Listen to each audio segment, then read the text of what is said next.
It took just 37 seconds of recorded truth to collapse what was supposed to be a 3-hour congressional ambush.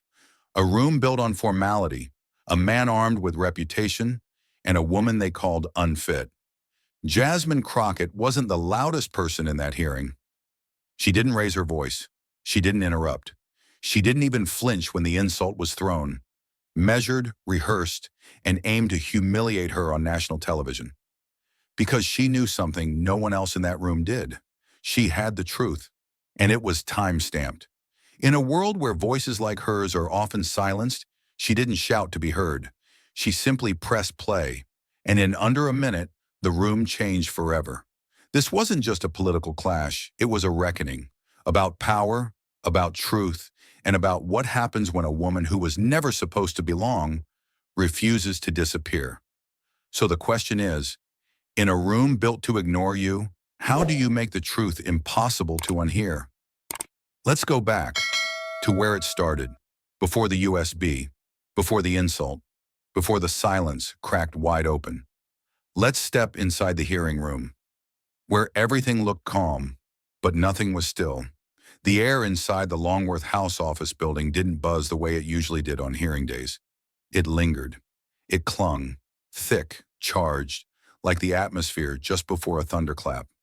Hallways that normally echoed with political small talk and shoe heels now pulsed with a strange hush, as if the walls themselves were eavesdropping. Something was coming, and everyone could feel it, but no one quite knew what it would be. Outside room 1124, the marble floors had been polished to a sharp mirror finish. Reporters lined the corridor, phones half raised, not yet recording, but ready. A few aides whispered near the security checkpoint, but even their voices seemed reluctant to disturb whatever tension was building. And then, just before 9 a.m., Jasmine Crockett stepped into frame. No entourage, no camera crew. Just her, in a dark navy suit that didn't sparkle but stood firm, hair pulled back, binder clutched close to her side. She didn't rush, but she didn't meander either. Her walk was measured, like a beat set to an inner metronome only she could hear. Some people in the hallway turned to glance at her. Most didn't speak, but a few narrowed their eyes, some in scrutiny, others in recognition. She'd made waves before, sure, but today felt different.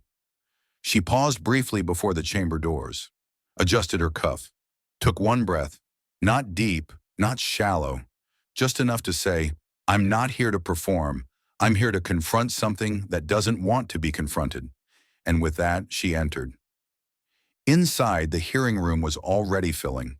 Congressional nameplates gleamed under the soft fluorescent lights.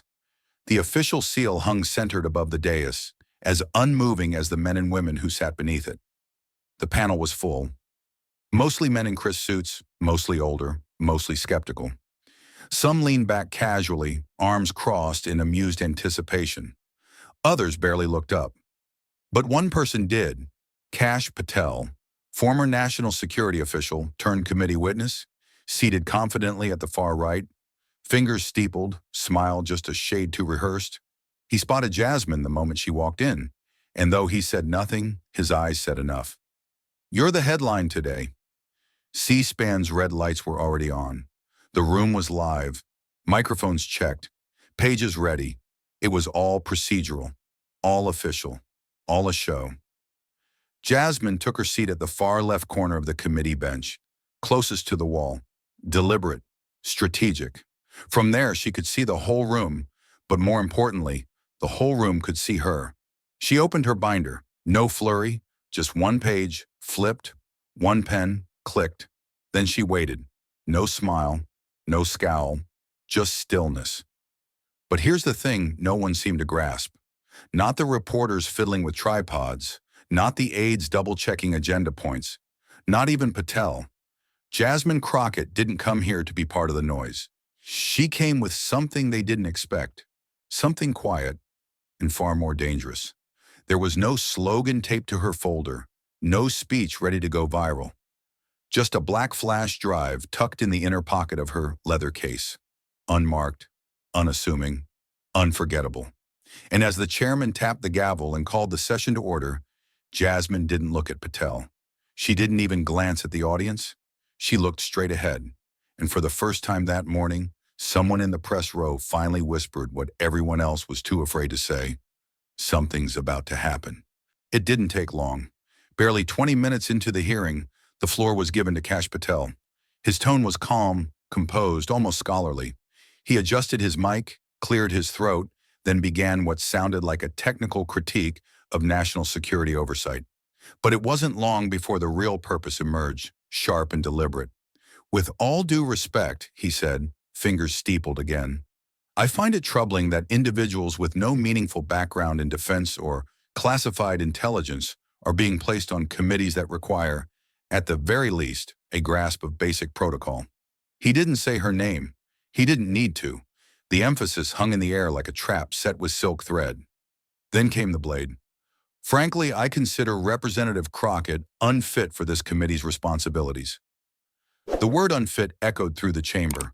Not loud, but loud enough. A few people shifted in their seats. A murmur rippled across the back row, then died. Someone's pen scratched to a halt. The chair leaned forward slightly, but didn't intervene. Silence pressed down. The insult had landed, and the room instinctively waited for retaliation. But none came. Jasmine didn't flinch. She didn't roll her eyes, didn't scoff, didn't even blink rapidly like someone holding back emotion. She just looked at him, not in defiance, not in submission, simply present. Like someone watching a storm through a bulletproof window, hearing the thunder, seeing the lightning, but entirely untouched. She reached for her pen, clicked it once, made a note. Patel glanced toward her, expecting something. A twitch, a mutter, a rebuttal. Anything. But all he got was stillness, and that unnerved him more than 1,000 shouted objections ever could. From across the room, Representative Judith Beale, the longest-sitting member of the subcommittee, shifted in her chair. She wasn't one for theatrics, but even she looked sideways, brows barely raised. She had seen many hearings, many confrontations, but something about this felt off balance, like a string had been pulled too tightly, and the quiet was what might snap first. On the feed, C-SPAN's cameras captured Patel's subtle smirk as he leaned back, satisfied. For the viewers at home, it might have seemed like a victorious moment, a seasoned man silencing a newcomer with polished words. But those watching closely saw something else entirely. They saw Jasmine Crockett absorbing, not retreating, not reacting, absorbing. Because what Patel didn't understand, what he couldn't possibly understand, was that Jasmine had heard that word unfit before. In college debate rooms, in courtrooms where she wasn't supposed to out-argue senior counsel, in state assemblies where her voice was measured not by logic but by volume. Unfit was familiar, and in familiarity she'd found immunity. So she let it sit there, like a bad note in a quiet song, not because she didn't have a response, but because she was choosing when and how the truth would be heard. And that moment, it wasn't his to define. The soft click of Jasmine's pen was the only sound she allowed herself. Deliberate, mechanical, final. The moment Patel uttered the word unfit, she had known it would come. Not because she had some sixth sense, but because she'd studied men like him long before they ever studied her. She'd been warned, and she had listened, not just to instincts, but to people who knew how these rooms worked, and how fragile egos like to break rules when they thought no one was watching. 3 nights earlier, long after the rest of her office had gone dark, her aide Marcus had walked into her space carrying a small object between 2 fingers. He didn't speak right away. He just held it out, a matte black USB drive. No label, no markings, nothing but implication. "He won't see it coming," Marcus said, placing it gently on her desk beside a pile of policy drafts. "But you'll know exactly when to use it." Jasmine had stared at the drive for a long time. She didn't reach for it, didn't ask questions. She already knew what was on it. A voice, a sentence. The kind of unguarded admission men made when they didn't think the world was listening, when they forgot that truth once spoken had a strange way of finding air. Now back in the hearing room, her fingers brushed that same USB still tucked in the inner lining of her folder. She didn't need to look at it. Just the presence of it was enough. It wasn't a weapon. It was a weight, the kind of weight only someone calm enough could carry without staggering. Across the table, Patel resumed his testimony, shifting to vague generalities about national security briefings, foreign intelligence gaps, and the need for experienced oversight. But the room wasn't really listening anymore. Not fully. They were watching her. And Jasmine Crockett? She wasn't watching back. Not really. Her eyes moved across the committee, one face at a time. Not scanning for support, scanning for silence. She wasn't gauging who might defend her. She was measuring how long they would let the lie hang in the air before choking on it. This wasn't a battlefield. Not to her. It was a stage. And Patel had just delivered his best monologue, completely unaware that the next scene belonged to someone else entirely. She turned a page in her binder, slowly, quietly, as if bored. But it wasn't boredom. It was precision. A measured pause before a coming storm. She'd been called unfit. She'd been underestimated. And now she'd been activated. Because some truths didn't need a raised voice to be heard. They just needed the right moment. And she was almost ready to press play. 3 weeks before the hearing, room 212B in the basement of the Capitol looked like any other secure briefing chamber. Beige walls, low ceiling, fluorescent lights that hummed more than they lit, and a circle of stiff-backed chairs surrounding a U-shaped conference table. There were no cameras here, no reporters, no grandstanding. This was the kind of room built for forgettable meetings and procedural lingo, where policy passed like water under a bridge and nothing said ever reached sunlight.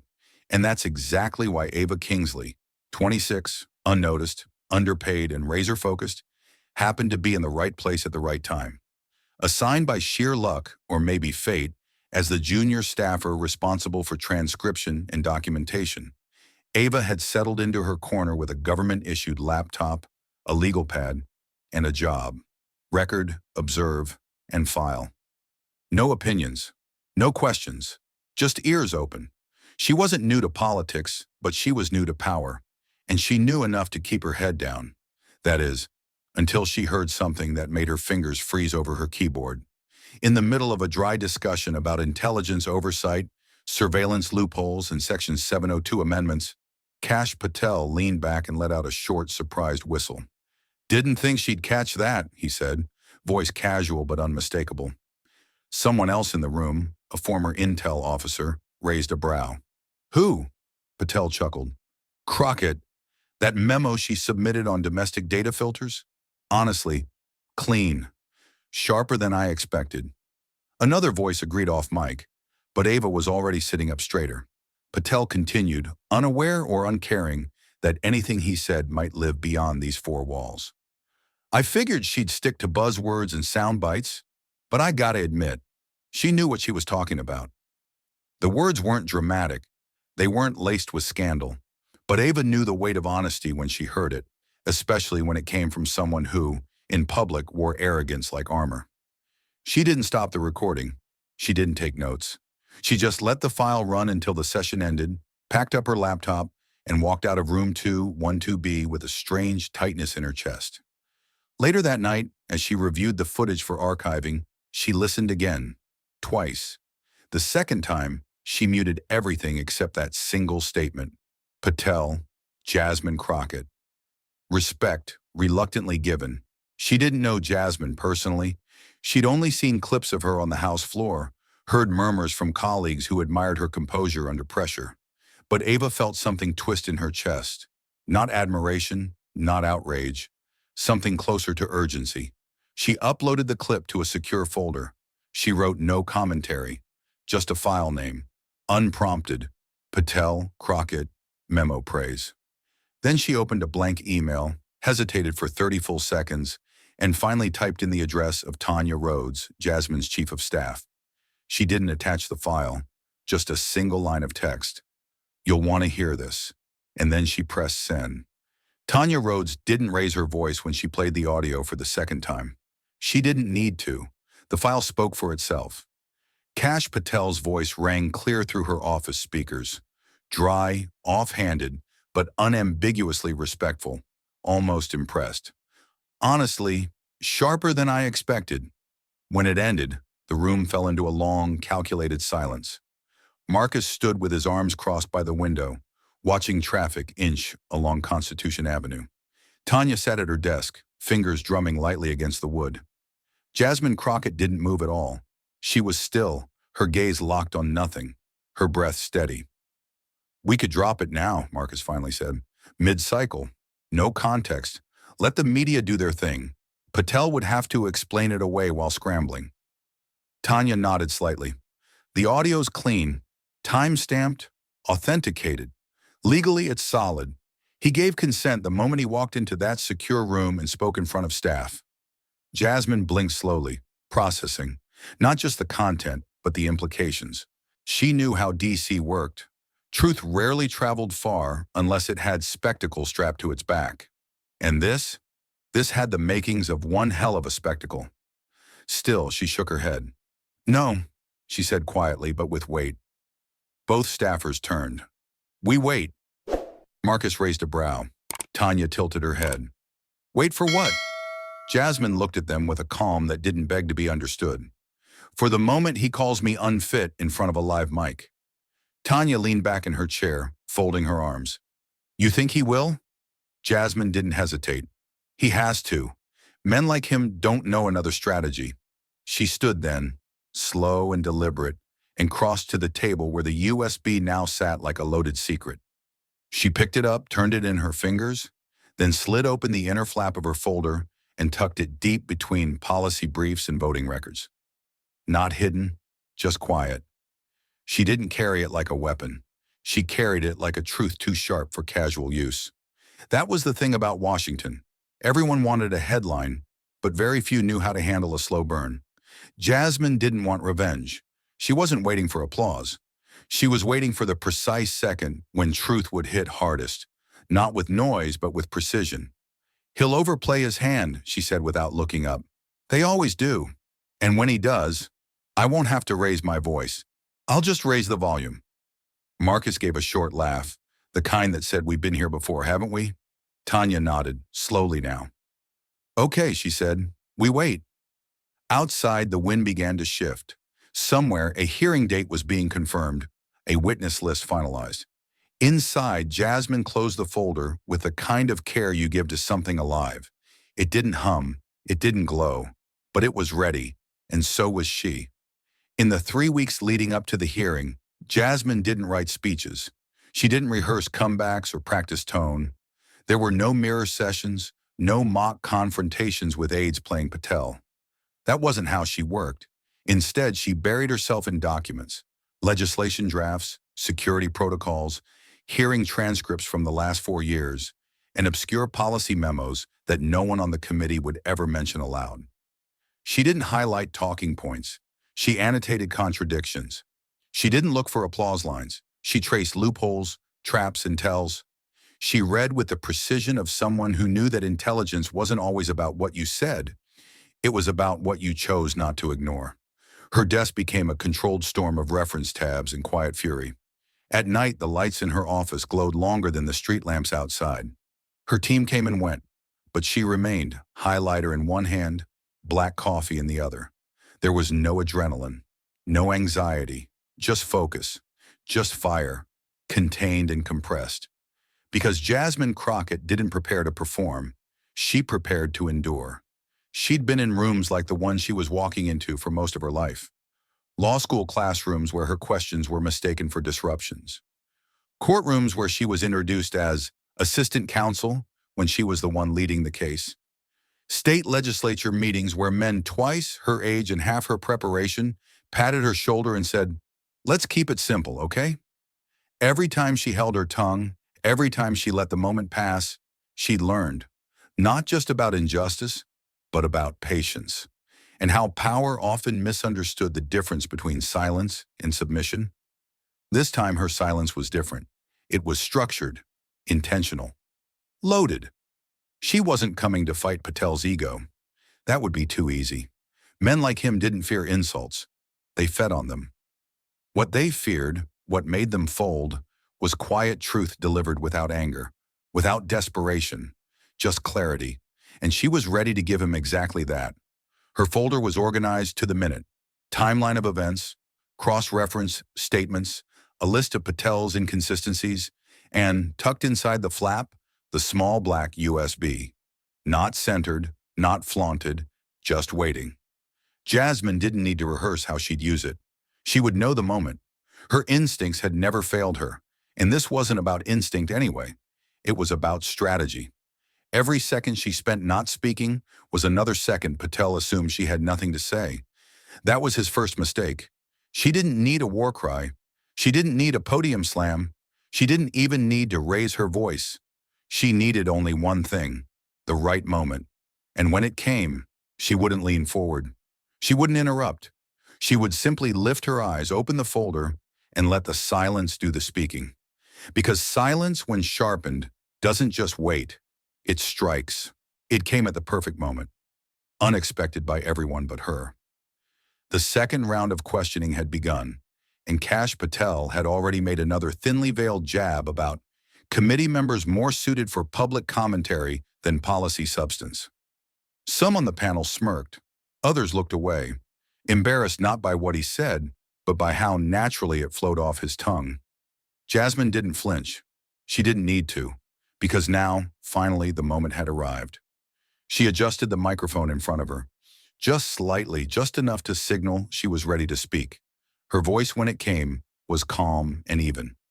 "Mr. Chairman," she said, "before I respond to the witness's claims, I would like to request permission to play a brief audio recording for the committee." There was no shift in her tone, no edge, no threat, only weight. Real weight. The kind that made people stop shuffling papers. The chair blinked, caught off guard. His gaze flicked instinctively to legal counsel at his right. The room, once filled with the dull drone of protocol, instantly stiffened. Reporters sat up straighter. Patel turned his head slightly, his smirk unwavering, but a little less sure. The counsel leaned in, whispered something that no one could hear. The chair nodded slowly, tapping the desk with the tip of his pen. "Is this recording cleared?" he asked. "Classified materials?" Jasmine opened her folder with precision. "The clip has been reviewed by committee legal staff. Time-stamped. Authenticated. It contains no classified information. It is relevant to the witness's credibility in his prior commentary regarding this committee's composition." She didn't raise her voice. She didn't look at Patel. She didn't need to. The chair paused. Then finally, "You may proceed." A subtle current ran through the room like static before a storm. Chairs shifted. Pens froze mid-note. One reporter in the back row mouthed something to her colleague, then hit record on her phone. Patel, still seated confidently in his witness chair, didn't look concerned. He even chuckled under his breath as if Jasmine had just stepped into a trap of her own making. He didn't know. He couldn't know. Because the danger wasn't in her tone. It wasn't in the folder. It was in what she was about to let speak for her. Without looking at anyone else, Jasmine reached into the side flap of her binder and retrieved the small black USB. The same one she had tucked away 3 weeks ago without ceremony. The same one Marcus had handed her like a key to a locked door only she knew how to open. She didn't fumble. She didn't pause. She plugged it in. Then she looked at the chair, who gave her a single nod. That was all she needed. She turned back to the table, laid her hands flat against the wood, and for the first time all morning, her silence gave way to something else entirely. She pressed play. The room was already silent, but when Jasmine pressed play, it became something else entirely. Held breath. The kind of silence that doesn't settle, but stretches. That tightens in the ribs. That warns you something irreversible is about to happen. A soft click, a short hum from the speakers, and then a voice filled the chamber. Measured, familiar, and unmistakably Kash Patel's. "That Crockett memo was clean," his voice said. "Not angry, not reluctant, just factual, almost impressed. Honestly, sharper than I thought she was capable of. The audio wasn't grainy. It wasn't taken from a leak or a covert phone recording. It was clear, time-stamped, professional, undeniably real, and that made it impossible to ignore." The words echoed again, this time louder in their implication than their volume. "Sharper than I thought she was capable of." Cameras turned toward Patel immediately. Even the static lenses of C-SPAN, long trained to stay neutral, seemed to shift slightly. Like they too wanted to catch the exact frame where his composure cracked. And there it was, a single blink. Slow, controlled, but deeper than usual. Like a man trying to search his memory for a moment he'd forgotten, but now regretted ever letting slip. Jasmine didn't look at him. She didn't even glance across the aisle. She stayed forward-facing, hands resting lightly on the table, letting the audio fill the space like smoke curling through velvet. The clip continued, but it didn't need to. The impact had already landed. What made it powerful wasn't the drama, it was the calm. There was no insult in Patel's voice, no anger, just truth, spoken when he thought it wouldn't matter, now reborn in a moment where it mattered more than anything else in the room. Reporters had stopped typing. Staffers had stopped breathing.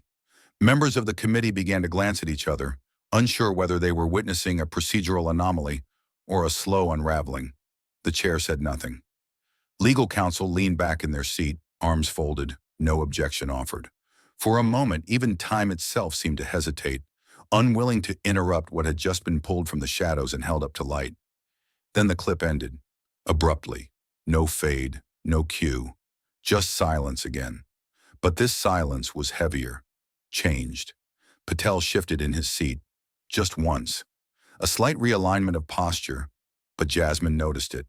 The press noticed it. And more importantly, the American public watching at home noticed it. Something had shifted in him, not in volume, but in density. His confidence hadn't collapsed, but it had deflated.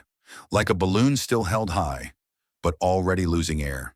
And still, Jasmine didn't speak, because she didn't have to. The truth had spoken for her, and in that truth, she was sharper than anyone had expected. The recording had ended, but the silence it left behind was louder than any outburst. No gavel banged, no voices interrupted. Even the hum of the overhead lights seemed to recede, as if the building itself were holding still.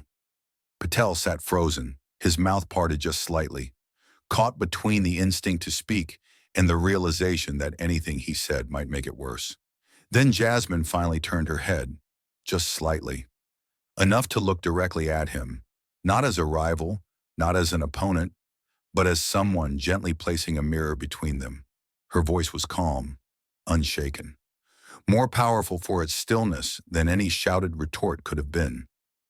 The voice is yours. Same date, same room, same truth.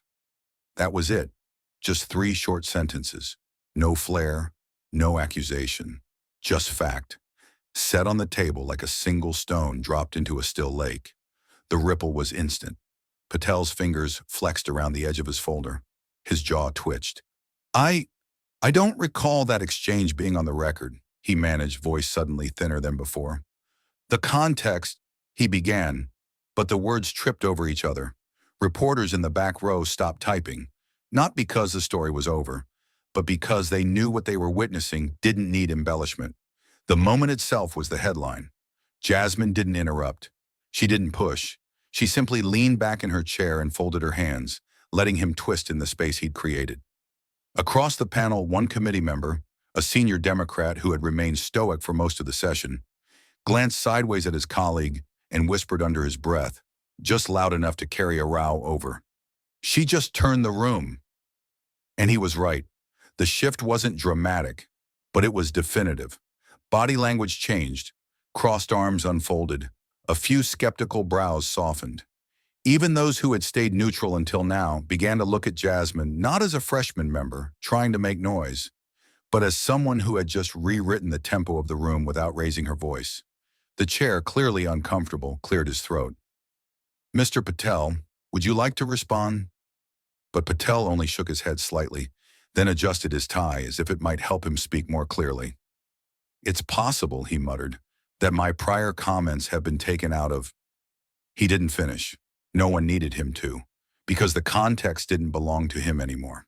It belonged to the room, and the room, for the first time, was listening differently, not just to what Jasmine Crockett had revealed, but to how she had revealed it, without shouting, without pointing, just truth, stated plainly, and that, in Washington, was the rarest kind of power. The chair's voice came softly, almost reluctantly, as he tapped the gavel twice. "We'll take a 15-minute recess." No one moved at first. The room was still digesting what had just happened, like a collective mind stunned by an unexpected detour it hadn't mapped. Then slowly, as if on cue, chairs slid back, folders closed, and murmurs began to bubble beneath the surface again. Kash Patel stood stiffly. His eyes scanned the room once, calculating, measuring damage. He didn't speak. He didn't glance at Jasmine. He didn't offer a smirk this time. Instead, he simply straightened his suit jacket and walked toward the door, each step slower than the one before. The second he crossed the threshold, the hallway erupted. Cameras, flashes, handheld mics. Reporters descended like a flock of birds sensing blood in the water. "Mr. Patel, was that your voice on the clip? Do you still believe Congresswoman Crockett is unfit? What context were you referring to?" He didn't flinch. He didn't answer. Just a single phrase, clipped and hollow. No comment. And then he was gone, swallowed into a corridor lined with too many lenses and not enough exits. Inside the hearing room, Jasmine hadn't moved. Her hands were still clasped on the desk. The folder, now closed again, rested in front of her like it had never held anything remarkable. She wasn't smiling. She wasn't gloating. She simply sat still, centered, composed. Around her, the atmosphere shifted in subtle waves.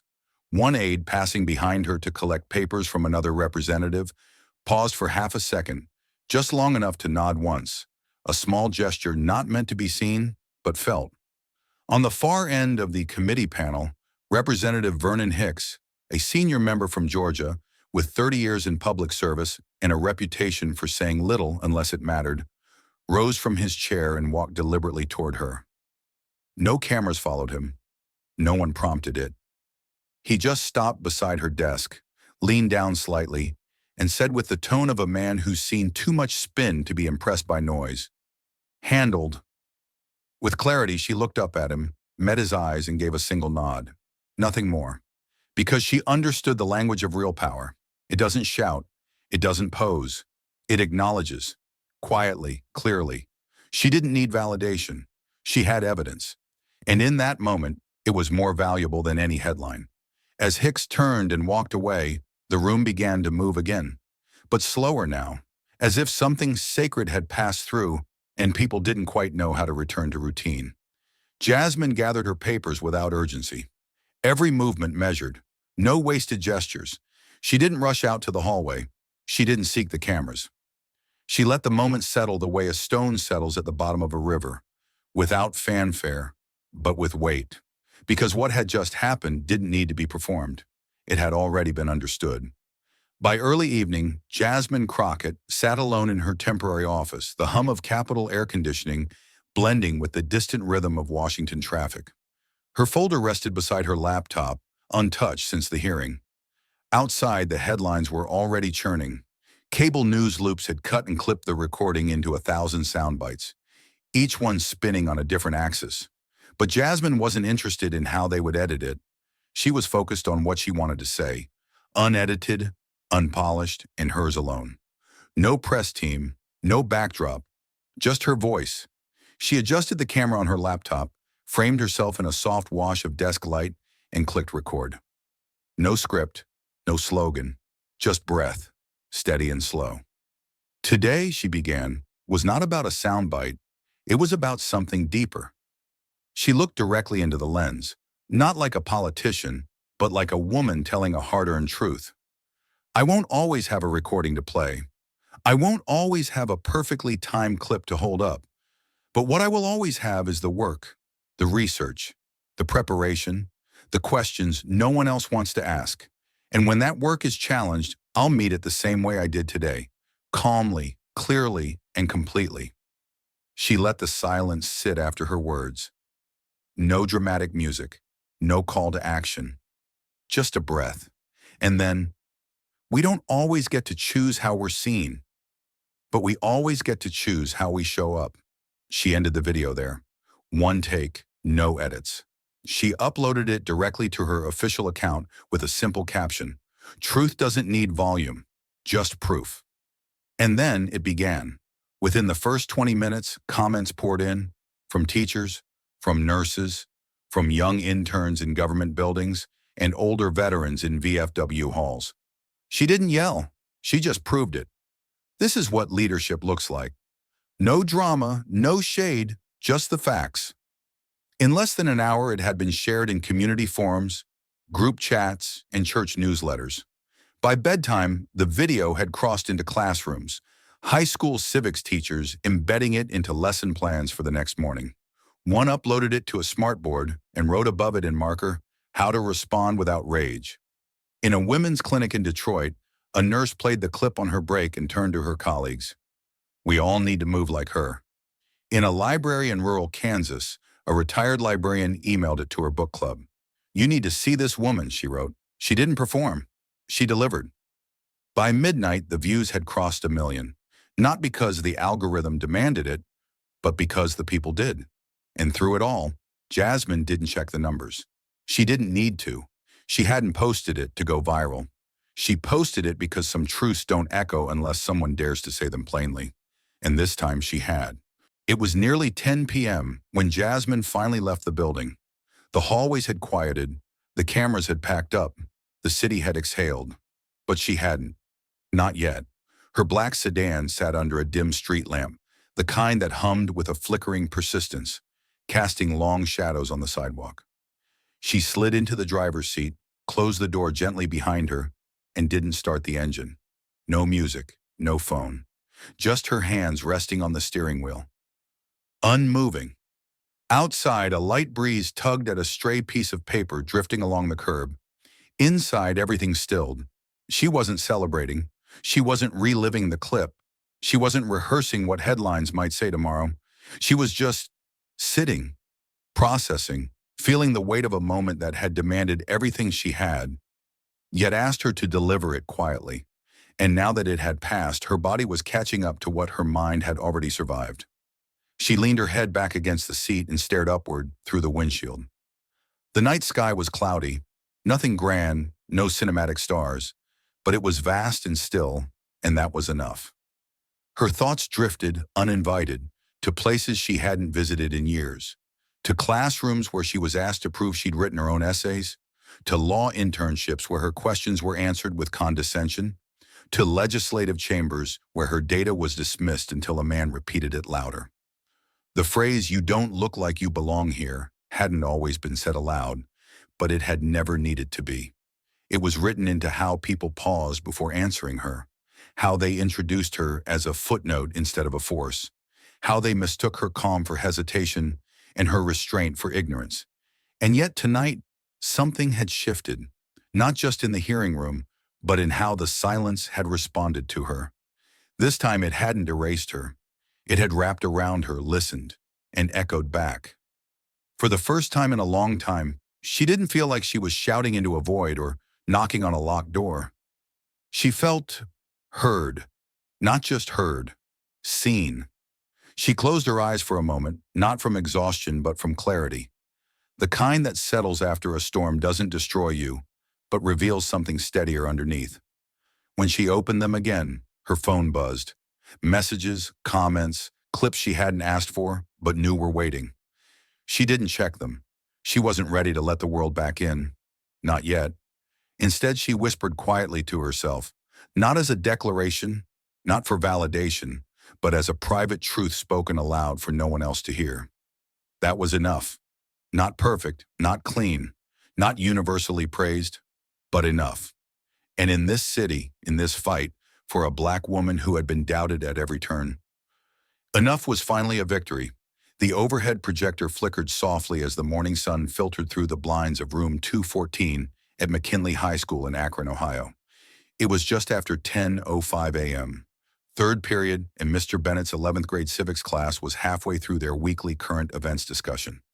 Normally, it was a mix of student-led slideshows and news clips about elections or policy shifts, sometimes interrupted by side chatter about football or prom. But today was different. Today, Mr. Bennett had queued up a 90-second video that none of the students had seen before. He didn't give it much introduction, just tapped his laptop and said, "Watch closely, then we'll talk." The room dimmed. The clip began. Jasmine Crockett appeared on screen, seated calmly at a congressional hearing, her voice even and deliberate. The recording played, "I won't always have a recording, but I'll always have the work." Then came the audio, the voice of a man acknowledging her intelligence in private, exposed in public. The class leaned forward, even the ones who usually kept their eyes on the clock. There were no flashy edits, no background music, no dramatics. Just a woman, measured and composed, letting a simple fact dissolve a room full of assumptions. When the video ended, no one spoke immediately. The silence wasn't awkward. It was contemplative. A few students glanced around, unsure if they were supposed to clap or move on. Mr. Bennett waited a few beats, then said, "Thoughts?" From the back row, Amira, who rarely volunteered answers, raised her hand. Her voice was soft, but steady. "So, she didn't shout?" Mr. Bennett smiled, just slightly. "No," he replied. "She just let the facts speak."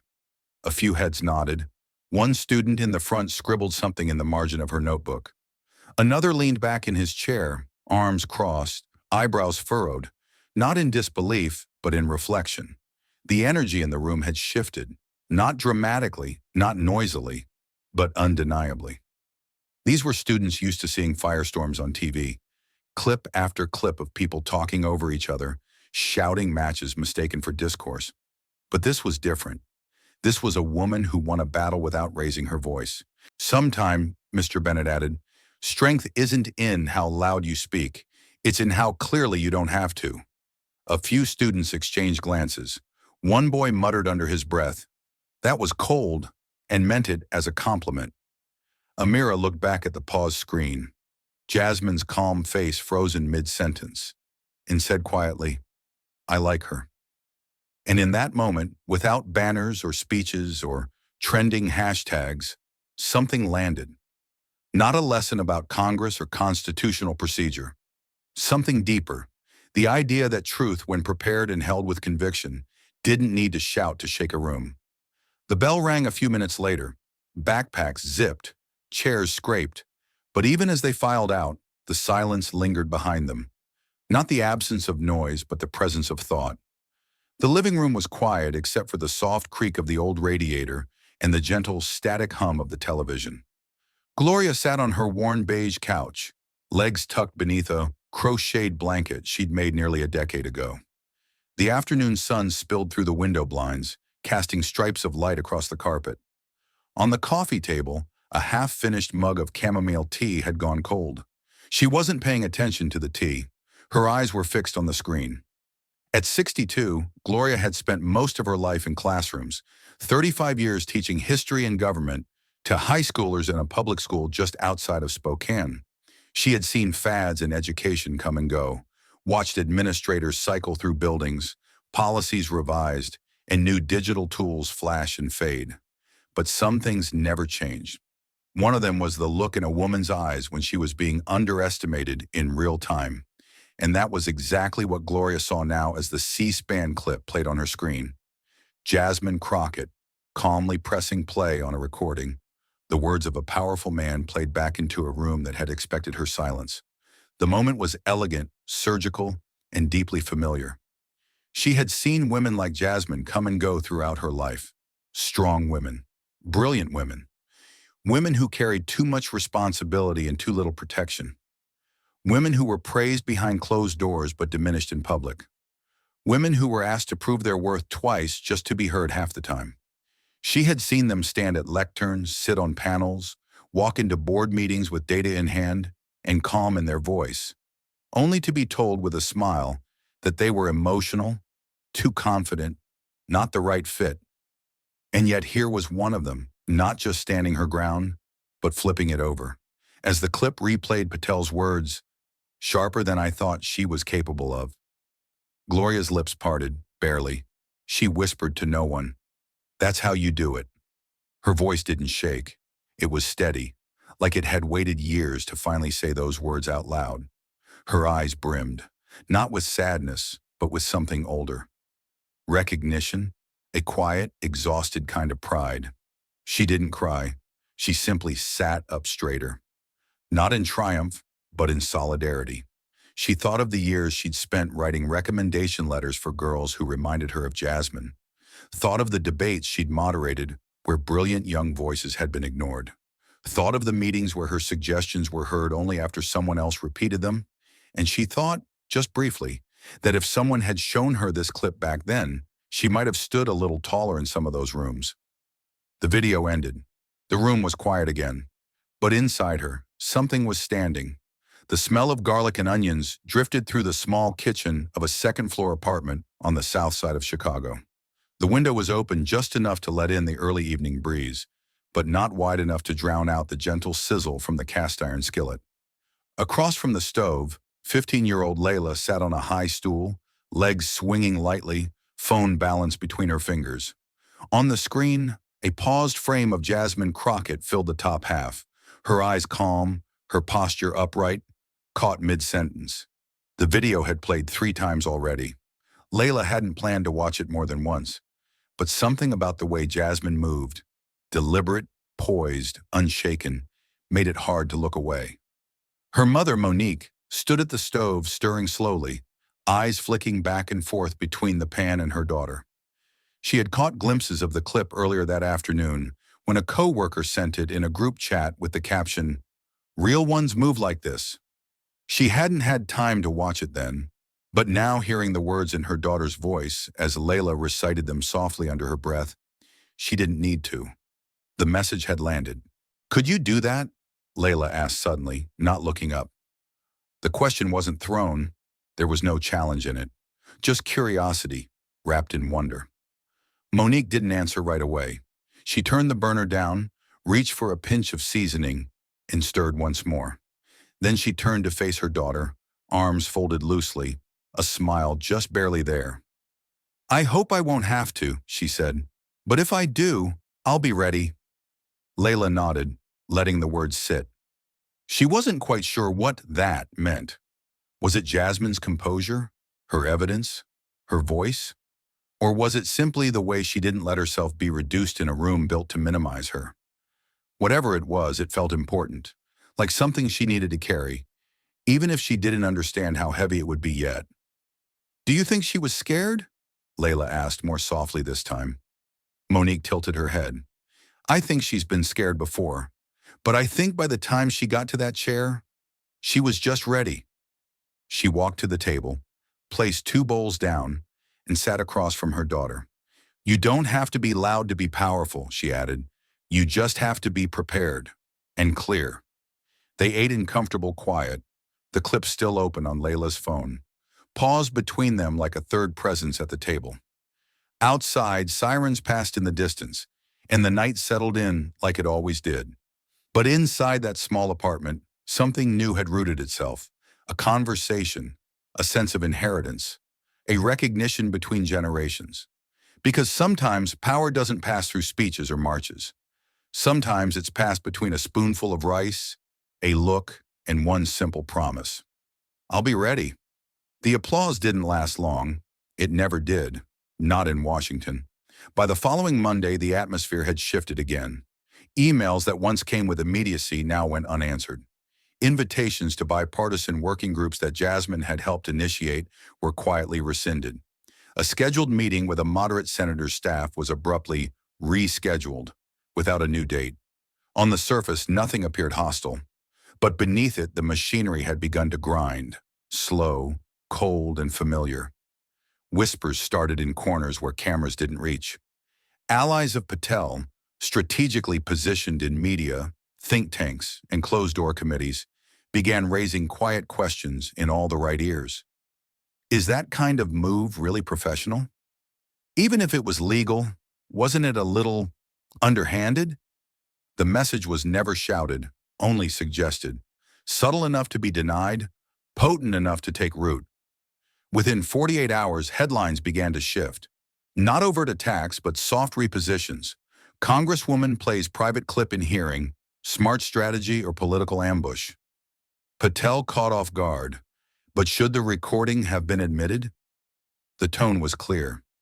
Jasmine had won the moment, but now the rules of the game were quietly being redrawn around her.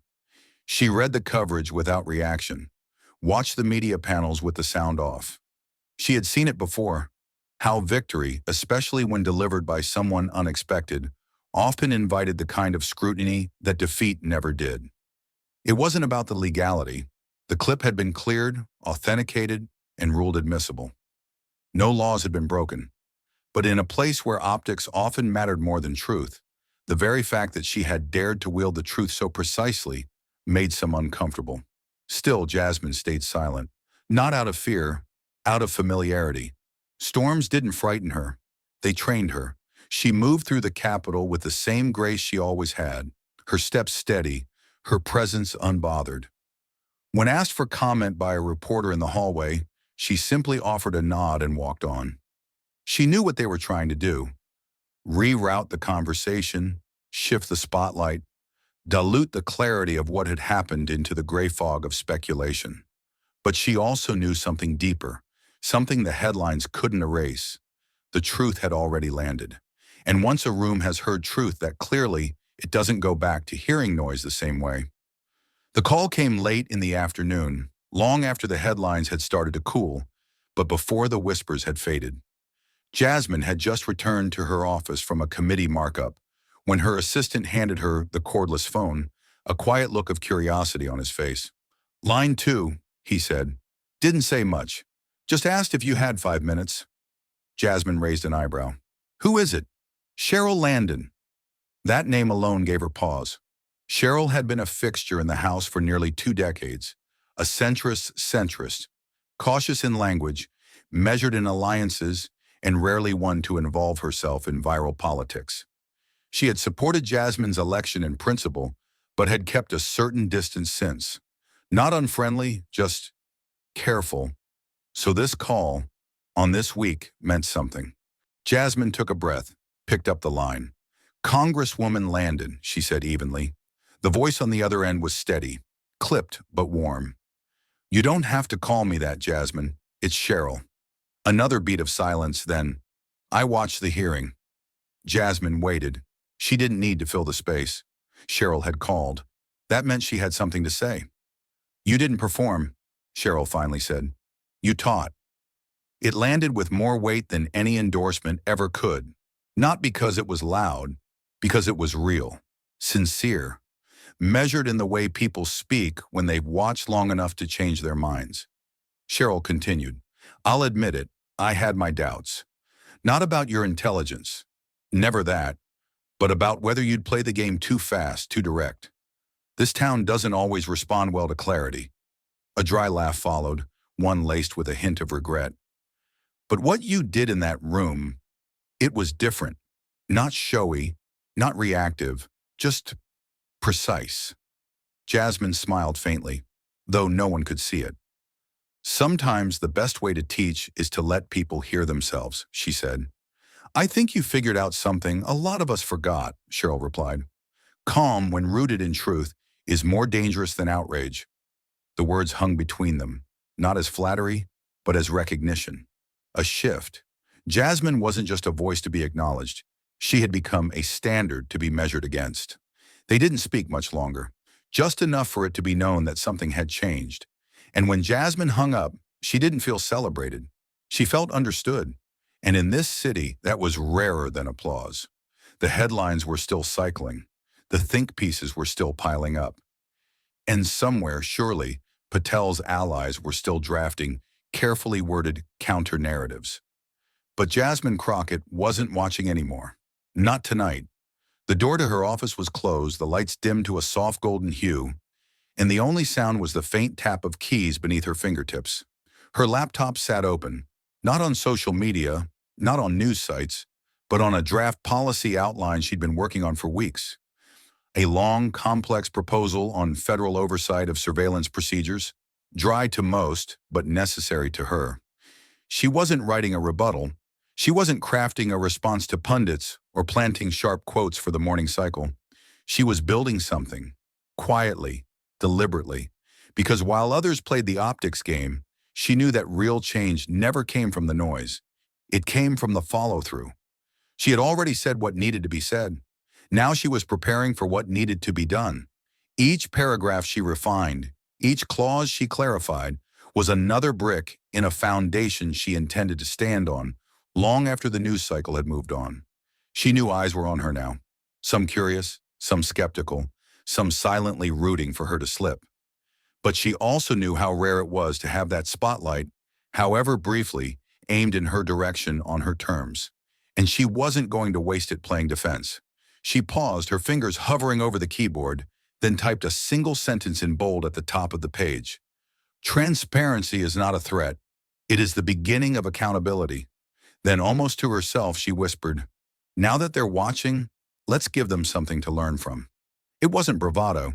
It wasn't a warning. It was an intention. Because Jasmine Crockett hadn't come to Congress just to be heard. She came to leave a blueprint. The office was quiet, long after the rest of her team had gone home.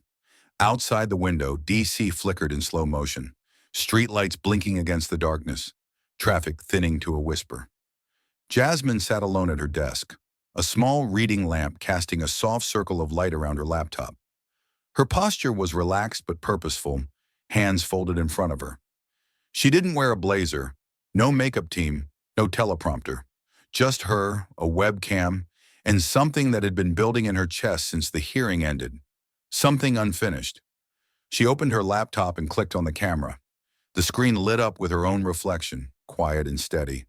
For a second, she didn't speak.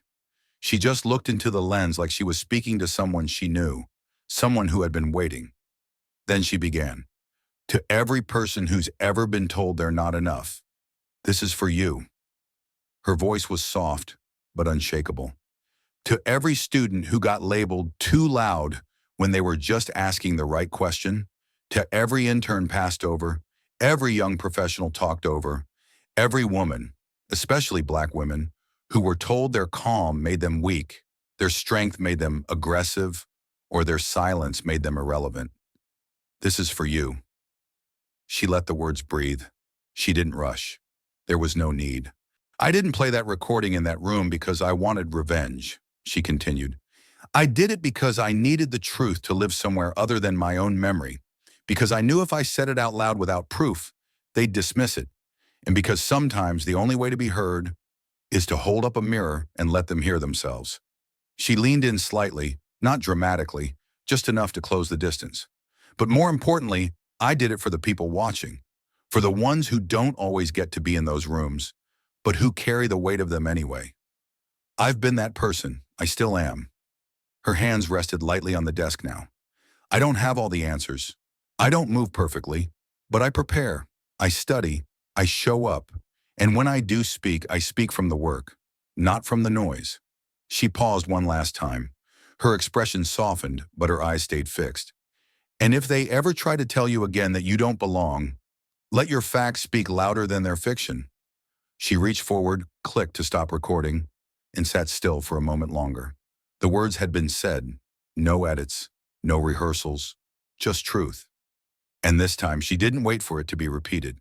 She'd already made it echo. The folding chairs were arranged in imperfect rows, some wobbling gently on the uneven basement floor.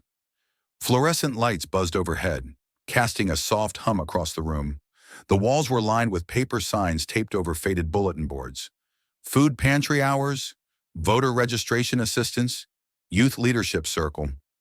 It was a small gathering, no cameras, no podium, just a community town hall in the basement of a modest brick church on the outskirts of Hyattsville. About 40 people filled the space, older residents leaning on canes, local teachers on their day off, parents with toddlers fidgeting in their laps. And in the back row, a teenage girl with box braids and a spiral notebook pressed against her knees sat waiting for her moment. Jasmine Crockett stood at the front, sleeves rolled to her elbows, no microphone, her voice carrying clearly through the room. She'd spent the last hour answering questions about housing policy, digital equity, school safety, taking notes, giving numbers, never rushing. She wasn't here to campaign. She was here to listen, to return to the kind of space where the questions weren't scripted and the impact couldn't be measured by polling. Then the girl raised her hand. Jasmine noticed immediately. Her posture wasn't tentative, just unsure. She nodded toward her gently. "Go ahead." The girl stood slowly. Her voice was quiet, but it didn't waver. "How do you know when to speak up?" The room went still. It wasn't the kind of question anyone expected at a policy Q&A, but it was the one everyone somehow needed. Jasmine didn't answer right away. She took a step forward, eyes steady. "You don't," she said, the words coming out not as instruction, but as confession. "That's the truth. You don't always know." She let that settle. No deflection, no pretty spin. "But," she continued, "if you've done the work, if you've prepared, studied, paid attention, then trust that the silence that comes after your truth will tell you everything you need to know." Her tone was soft but resonant, reaching into the corners of the room without needing to rise. "You might not get applause," she added. "You might not even get agreement. But if the room stops, just for a breath, and people don't know what to say next, that's when you know. You've said something that mattered." The girl nodded slowly. She didn't smile. She just sat back down and wrote something in the margin of her notebook. Jasmine never saw what it was, but she didn't need to, because sometimes the most powerful shift doesn't come from a headline or a handshake. It comes from the stillness that follows a truth someone wasn't ready to hear, but couldn't ignore. And in that church basement, beneath flickering lights and budget coffee urns, the silence spoke louder than any applause ever could. The sky over Capitol Hill was the soft gray of a city not yet awake, not yet burdened by the day's noise. The streets were nearly empty, the kind of quiet that made footsteps echo just a little louder, the kind of morning where even Washington, D.C., always watching, always posturing, seemed to pause. Jasmine walked alone. No cameras trailed behind her, no aides at her side, just her coat, buttoned against the early chill, and the slow, deliberate rhythm of her heels on the stone path. The buildings she passed were the same as they'd always been: marble facades and brass nameplates, monuments to permanence. But something felt different, not around her, within her. In her office drawer, the small black flash drive now lay untouched, tucked back into the corner where it had once waited silently for its moment. It wasn't labeled. It wasn't locked. It simply existed, as it always had, not for show, but for use. And yet Jasmine knew she wouldn't need it again, not because it had lost its power, but because the moment it held had already been released.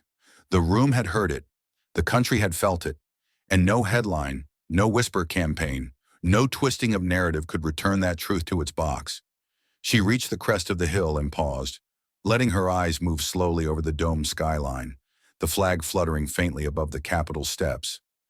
This city didn't hand out clarity freely. It handed out noise, distraction, spin. But for one brief moment, something had cut through. And it wasn't a speech.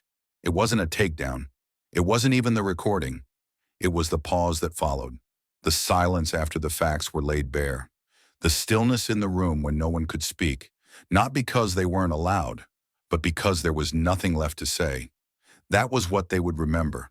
Not just her words, but the way she held them. The way she let others reveal themselves without ever needing to sharpen the blade.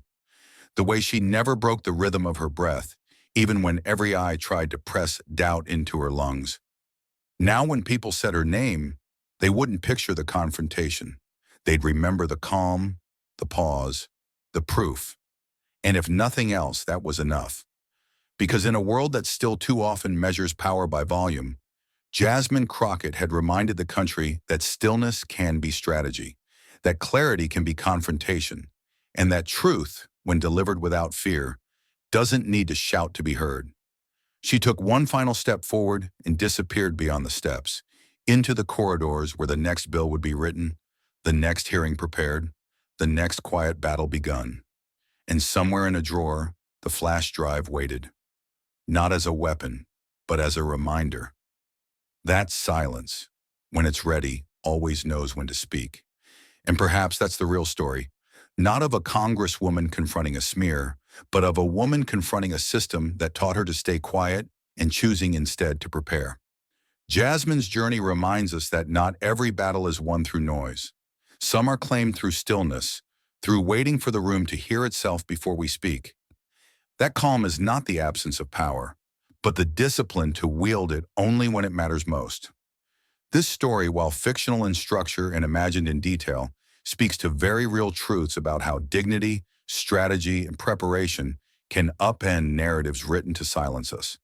It is inspired by the lived experiences of many whose names we may never know, but whose quiet strength echoes in courtrooms, classrooms, offices, and hearing rooms across America. So if the world ever tries to measure your worth by the volume of your voice, remember this: let your facts speak louder than their fiction. Thank you for staying till the end. Your time, your heart, your presence matters more than you know. If this story spoke to you, speak back. Like, subscribe, and leave a comment. Let's keep this conversation in this fight alive.